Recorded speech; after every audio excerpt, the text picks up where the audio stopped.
My friends and I were looking for a way to pass the time. We had recently graduated from high school and were trying to figure out what to do with ourselves. We had all heard stories about strange noises and sightings coming from the abandoned factory on the outskirts of town. We were looking for some kind of adventure, something to make us feel alive. We decided to explore the factory, armed ourselves with flashlights and cell phones. As soon as we entered, we were hit with a musty smell and a complete silence.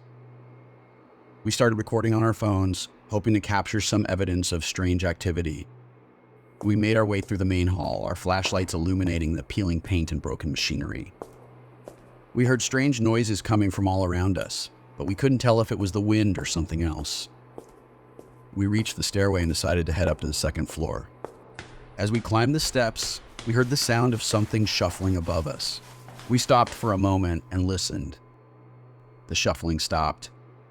We cautiously continued on, not wanting to miss out on something exciting. Once we reached the second floor, we found ourselves in a long corridor. The rooms were all empty. Is anyone there? We reached the end of the corridor, and at the far end, we could see a door that led to the roof. We decided to check it out. As we approached the door, we heard a loud bang from the other side.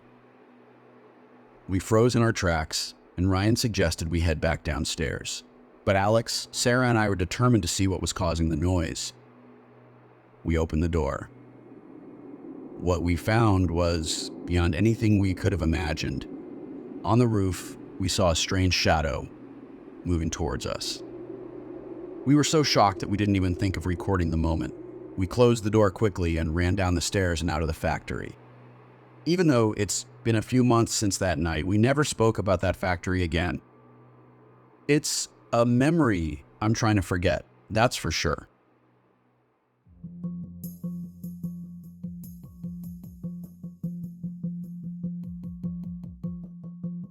I was sitting in my apartment, surrounded by my paintings and art supplies. I had just finished tutoring a young girl. I was getting ready to go out for a drink. I went to grab my favorite piece of jewelry, a beautiful necklace that had been passed down to me from my grandmother, but I couldn't find it anywhere. I searched through my drawers, my jewelry box, and even under my bed. It was nowhere to be found. I couldn't help but wonder if the girl had something to do with it. I knew I had to do something, so I decided to call the police to report it. When the police came to investigate, one of the officers noticed something strange. He found a hidden camera installed in my home. I couldn't believe it. Someone had been watching me in my own home. My mind was racing with thoughts of how long this camera had been there and what the person behind it had seen. I felt violated and exposed. My privacy had been invaded and I felt disgusted. The police immediately started investigating the case. Soon enough, they found out that the camera was installed by a resident of the apartment complex. Apparently, he had a creepy obsession with me. They arrested him and took him into custody, but it doesn't end there. After catching this guy, they took the camera as evidence and started watching the recordings to find the thief that stole my necklace. They found the thief, all right.